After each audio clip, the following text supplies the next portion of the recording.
Si se enoja, sugiere directamente, Alberto Fernández podría liberar el dólar. No, me parece, realmente es una chicana barata de un proceso electoral, de un candidato que cada día que pasa se lo ves más nervioso con respecto al resultado del domingo.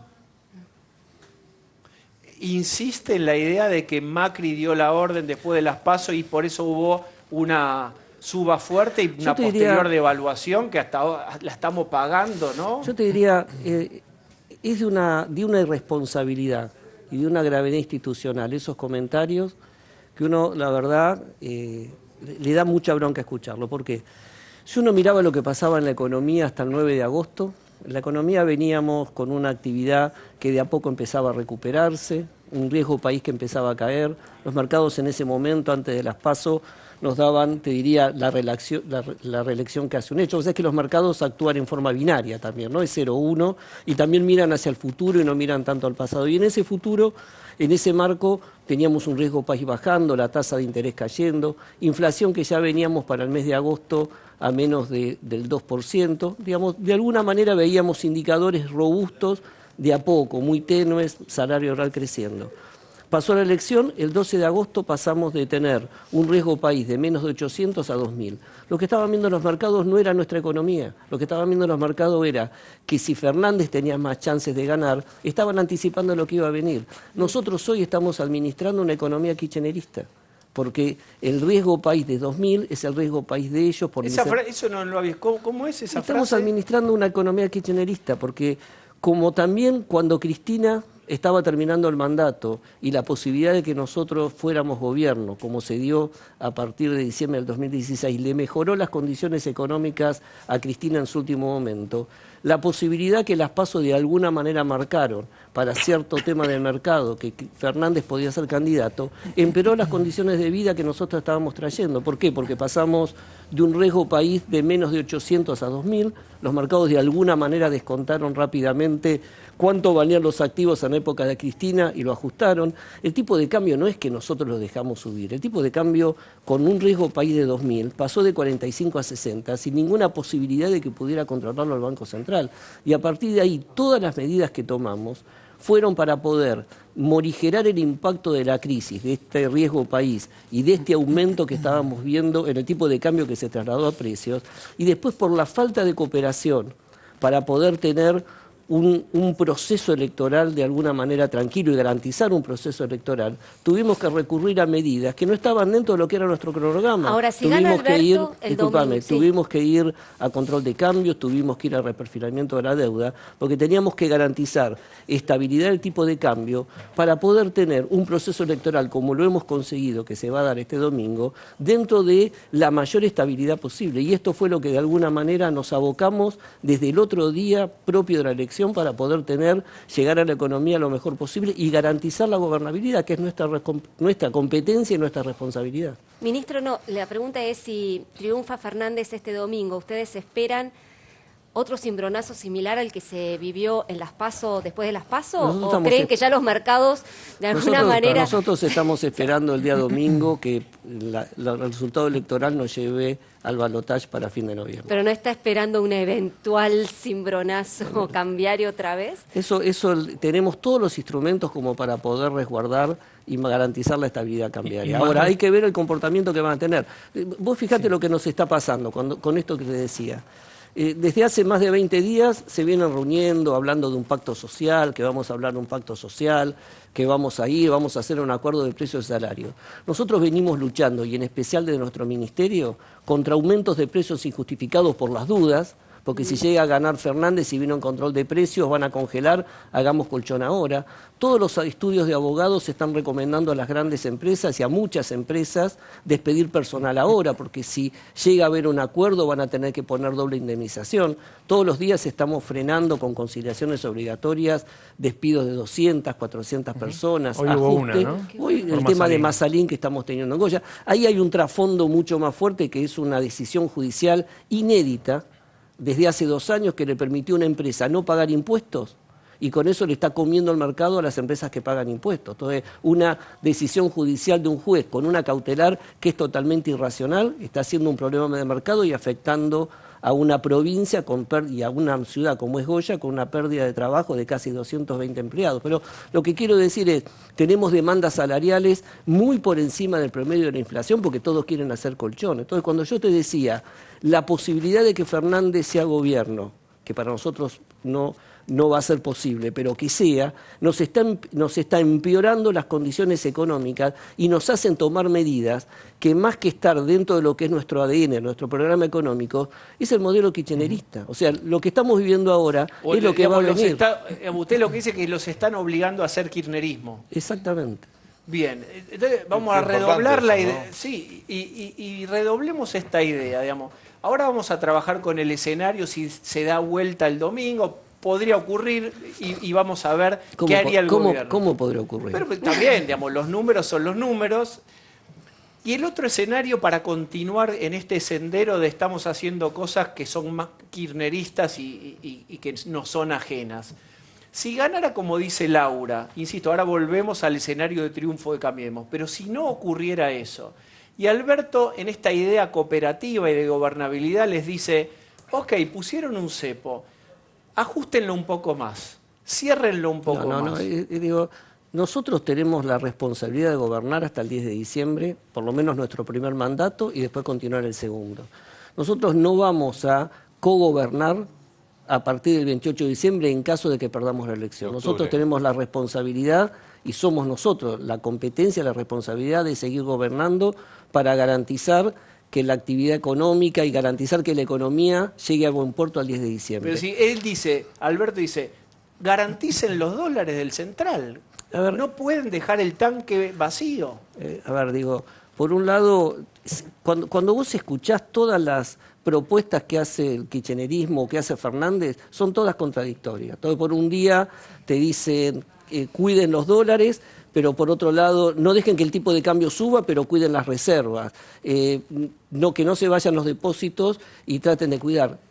Digamos, muchos de los objetivos que plantean no se pueden hacer al mismo tiempo. Todos los otros tenemos que garantizar como bien supremo colectivo la estabilidad de la economía, tanto para poder tener una contienda electoral como la hemos vivido, con un marco de estabilidad. Era imposible tener un tipo de cambio bailando que no sabe dónde iba y poder hacer un proceso electoral. Y lo mismo va a pasar después de las elecciones hasta el 10 de diciembre. Pero quiere decir que este dólar de 61, digamos, hoy, ¿es el dólar que para ustedes está más o menos bien? Lo ha dicho muchas veces el ministro de Economía. Hoy tenemos un tipo de cambio que, pensar un tipo de cambio más alto es pensar en términos de miedo o un miedo con respecto al futuro. Hoy el tipo de cambio, te diría que está muy por encima de lo que es el valor del tipo de cambio de equilibrio a largo plazo que tiene la Argentina. Y entonces, perdón, y entonces esto justificaría, me pongo en la cabeza del espacio todos, si hay que intervenir, quemar reservas para que el dólar esté en este valor, se usarán, porque nosotros hemos tomado todas las medidas para poder garantizar una baja y un mantenimiento de nivel de reservas y una baja de caída de depósitos. Fíjate que en el último mes ha disminuido la caída de depósitos, de alguna manera eso está garantizando, hay menos salida de capitales. A ver, salida de capitales, fuga es la persona que va y compra $1.000, $500 para poner abajo del colchón o saca los dólares del banco porque tiene algún miedo y los pone en una caja de seguridad. Eso, como ves, en las medidas que hemos tomado hemos logrado disminuir ese nivel de salida y hemos podido de alguna manera estabilizar el mercado. Dante, el cierre del coloquio de idea en la videoconferencia que dio el presidente, si querés, criticó un poco a los empresarios. Dijo, ya me dieron por perdida la elección. Y se nota cierta fractura del presidente con lo que se suele llamar el círculo rojo. Vos hoy estuviste en la Unión Industrial Argentina palpando un poco cómo ven los industriales la coyuntura, muy difícil para ellos, y viendo si hay cierta reconciliación o no. ¿Cómo es la relación hoy con los empresarios de Macri, tuya, en general? En general nosotros mantenemos el diálogo porque es nuestra función. Como trabajamos con el sector sindical, seguimos trabajando con cada uno de los empresarios. Claramente las elecciones, de alguna manera, en muchos sectores también hicieron pensar que nosotros podíamos no llegar competitivos a lo que podía ser el 27 de octubre, cosa que creo que muchos nos dieron por muertos demasiado antes de tiempo, ¿no? En términos de lo que fue su relación. Y lo que nosotros seguimos es trabajando. A ver, a nosotros no nos molesta que las cámaras empresariales, que los empresarios tomen una posición política. Nosotros siempre fomentamos un marco de libertad de opinión, un marco en el cual hay mucha transparencia y es nuestra responsabilidad gestionar la política pública para poder mejorar la economía. O sea, cada uno puede tomar la posición que tome. Lo que es bueno es que lo digan. ¿Puedes decir que le voy a tomar una posición política? Yo no digo que haya tomado. Miremos las decisiones que han tomado. Nosotros hoy tuvimos una excelente reunión. Estuvimos con el Consejo Directivo, fuimos con Miguel. Ellos nos plantearon su programa productivo, su plan productivo 2023, que te diría... Nosotros estamos devolviéndole en estos días, esta semana, un documento, porque entre lo que nosotros hicimos estos 4 años casi, más lo que estamos proponiendo para adelante, coinciden entre un 70 y un 80% con lo que está planteando la UIA. Y si vos mirás el Twitter que sacó Miguel Acevedo en la reunión, habla exactamente de eso. Hay muchísimas coincidencias en términos de la agenda que tenemos por delante.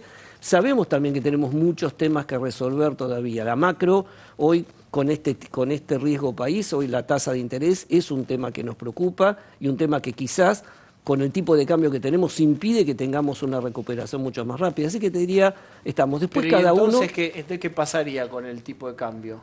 Si ganaran, soy insistente. No, yo pero, te diría, a ver, sí, digo, digamos, pero... todos los planetas alrededor del Sol y Argentina alrededor del dólar. No, pero tenés que sacar el tema, tenés que sacar solo el tema del dólar.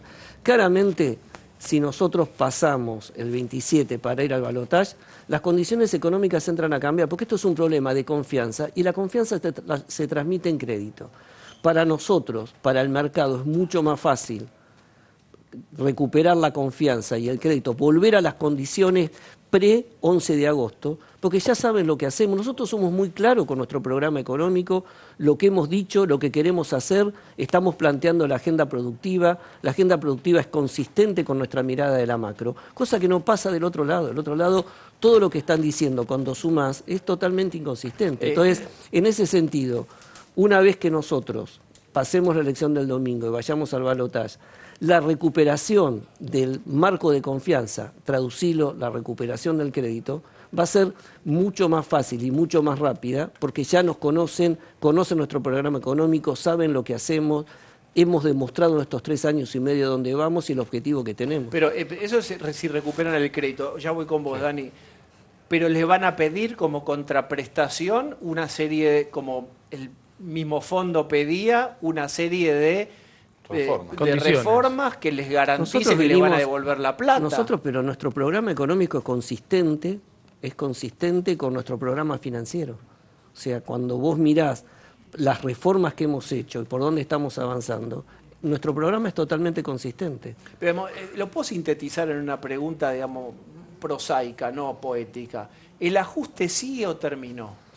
Primero tenés que para el votante abandónico que dijo, chau, me voy. Nosotros estamos, después del sacrificio que hemos hecho estos 3 años y medio, de poder encauzar y poder darle mucho más solidez a la macro, estamos entrando en una etapa que es una etapa distinta. Es una etapa donde la agenda productiva puede ahora pararse sobre bases sólidas, donde podemos recuperar y con este tipo de cambio competitivo tener una salida exportadora más fuerte y poder fortalecer el mercado interno. Claramente entramos en una etapa de desarrollo productivo mucho más fuerte. Pero Dante, perdón, sí. Dani, un segundo. ¿Se puede hablar de solidez macroeconómica con una inflación del 57%? No, pero es cierto eso, los niveles de inflación que tenemos. Pero de nuevo, cuando vos mirabas, digo, dime la licencia de poder poner antes del 11 de agosto y después del 11 de agosto. Ya veníamos en julio con una inflación de mayorista de casi 0% y estábamos yendo una inflación a la baja. Ahora, seamos concretos, estamos hablando de una inflación a la baja que nosotros estimábamos para esta última parte del año, cercana al 2%. Estamos hablando de una inflación muy alta. Ahora, estructuralmente, ¿qué hicieron los países que en términos de 10 años o una década pudieron vencer la inflación? Si querés, es una receta muy simple cuando uno la mira. Hicieron consistencia macroeconómica en términos de la política fiscal y monetaria y competencia en los mercados. Argentina viene de décadas de inconsistencia fiscal y monetaria y de mercados cerrados, muy, si querés, concentrados, donde hay mucha falta de competencia. Nosotros avanzamos y logramos, tuvimos que acelerar el año pasado a partir de lo que fue acordémonos, la crisis no solo de la sequía, sino el cierre del financiamiento para los países emergentes, tuvimos que acelerar nuestro programa de consistencia fiscal y monetaria, pero claramente, para un país que viene de 40 años de alta inflación, la inflación es un tren que viene a 300 kilómetros por hora. Nosotros empezamos a cortar el combustible, empezamos a aplicar los frenos, pero tenemos que ir a procesos de si querés llamarlo así, de desindexación de los contratos, tenemos que trabajar todavía sobre estructuras de mercados poco competitivos. ¿Un acuerdo de precios y salarios sirve o no? Un acuerdo de precios y salarios no sirve en la medida que vos no tengas una consistencia desde el punto de vista de los actores que participan. ¿Qué te quiero decir? Si mirás la historia de los acuerdos de precios y salarios en Argentina, han fracasado los 6 meses, porque han tenido problemas de sostenimiento, ya sea porque no tuvieron consistencia fiscal y monetaria y solo se pararon sobre algunas cuestiones, entre comillas, más heterodoxas, o no lograron políticamente poder sostenerlo. Lo que nosotros tenemos que tener, nosotros después pero que... la propia UIA está de acuerdo con esto. Sí, pero mientras la UIA está de acuerdo con eso, los propios empresarios que están en la UIA te pasan aumentos de precios haciendo colchón que terminan atentando contra ese acuerdo de precios. Entonces me parece que esto es mucho más, si querés, tiene que ir mucho más a un tema más estructural que tenemos que ponernos de acuerdo. Nosotros en el 2017 llamó el presidente a discutir los consensos básicos. No pudimos construirlo. Hace menos de 3 meses, porque acá en Argentina un mes parece que pasan 100 años. Hace menos de 4 meses, para marzo, abril, planteamos los 10 puntos básicos que tenían que ver con temas básicos de lo que tenemos que mantener en la economía. Equilibrio presupuestario, una salida exportadora, ser consistentes para ir a una baja en la presión impositiva. ¿Logramos consenso en el sector político para apoyarnos?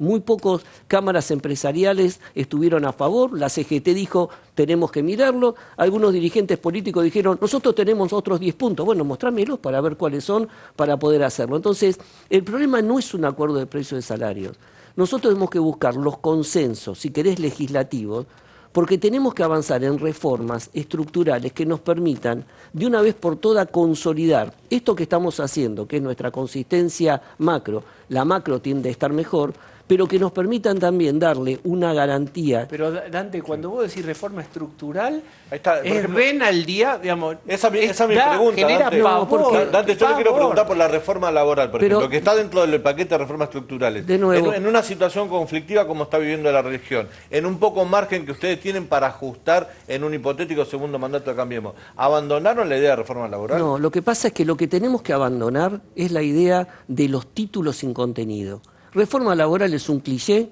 como cuando te hablan de política de Estado, porque cada uno pone ahí adentro lo que él piensa que tiene que ser. Si vos hablás con algunos sectores empresariales históricos, era la reforma laboral, era la flexibilización. Si hablás con algunos sindicalistas, reforma laboral es superprotección o mercado cerrado. El mundo cambia y están cambiando las formas productivas, las tecnológicas. Lo que nosotros tenemos que ponernos de acuerdo, y en especial en mercados, si querés, tan idiosincrático. El mercado laboral no es un mercado de cosas, es un mercado de personas que tiene su historia, que tiene sus organizaciones. Cuando vos mirás el mundo, todos están trabajando en modernización de sus regulaciones laborales, pero lo que no podemos hacer es que no hay una receta única. Pero cuando Alberto dice, Macri uberizó la economía, como todo lo que es plataforma, los que te llevan ya sabemos cuáles son. Los conceptos de Alberto Fernández tienen la dimensión de 3 renglones. ¿No? Digo, porque lo único que hace es tirar títulos en una campaña electoral. ¿Pero qué harían en un segundo gobierno con los chicos de rap y las Lo que tenemos que hacer es lo que estamos discutiendo. Nosotros creamos la Comisión de Diálogo Social Tripartito a partir de una recomendación de la OIT. Fuimos el primer país que después de la recomendación de la OIT de cómo mirar el mercado del trabajo del futuro, creamos la comisión. Y lo que estamos trabajando junto con las 3 centrales obreras y las cámaras empresariales son 2 formas nuevas. Dame un minuto, yo sé que la televisión es tirana, pero dame un minuto. Vos hoy tenés 2 formas en las cuales mirás el tema de las relaciones laborales. Los trabajadores dependientes, aquellos que están dentro de una fábrica, etcétera, o una empresa, y los trabajadores autónomos.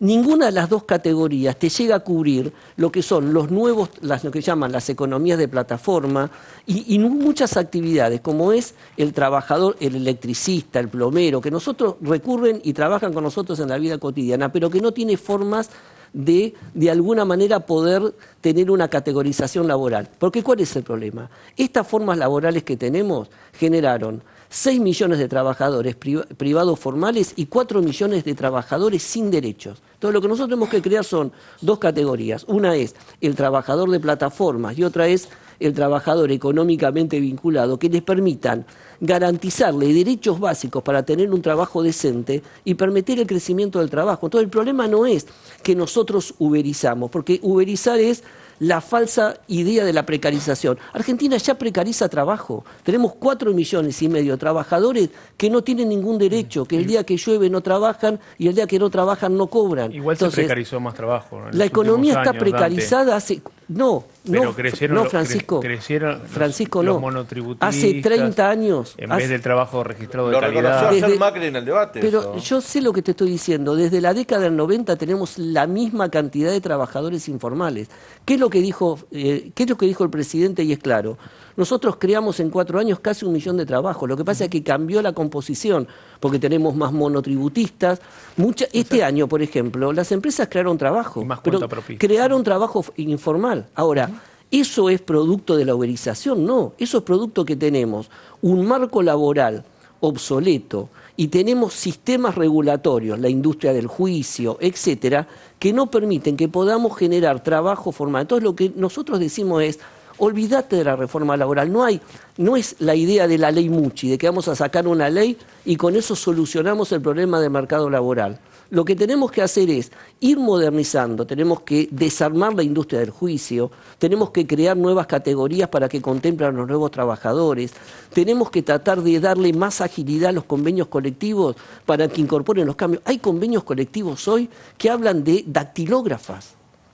Decime dónde hay una dactilógrafa hoy en la vida. Entonces, tenemos mucho para avanzar en eso. Yo te pido en 30 segundos, era para más. Servini de Cubría dijo, eso que están por hacer de distribuir 5.000 pesos como plan social, podría ser a desocupados, ella no lo dice así, pero le toma la denuncia a Landó, que es el apoderado del PJ, como si fuera electoralista, y le dice, no lo pueden distribuir, es electoralista. Vos dirás, no hemos visto el electoralismo en Argentina toda la vida, pero ahora sí la justicia les dice a ustedes, no se pueden distribuir 5.000 pesos.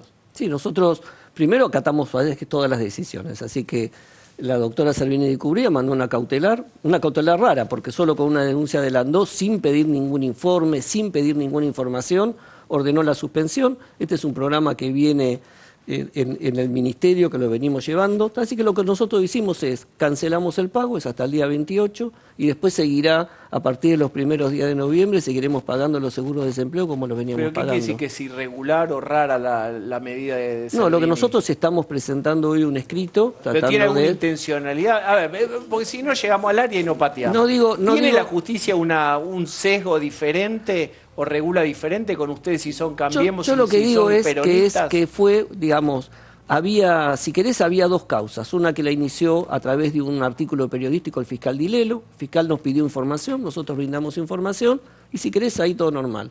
Solo con una denuncia de Landó diciendo que esto podría tener algún impacto electoralista, sacó una cautelar. Me parece bárbaro. Nosotros cumplimos todas las instrucciones de la justicia, no las discutimos, vamos a interponer un recurso, suspendimos el pago y lo seguiremos en noviembre pagando como si nada. Ministro Sica, gracias. No, al contrario, gracias por la invitación. Todos los penales.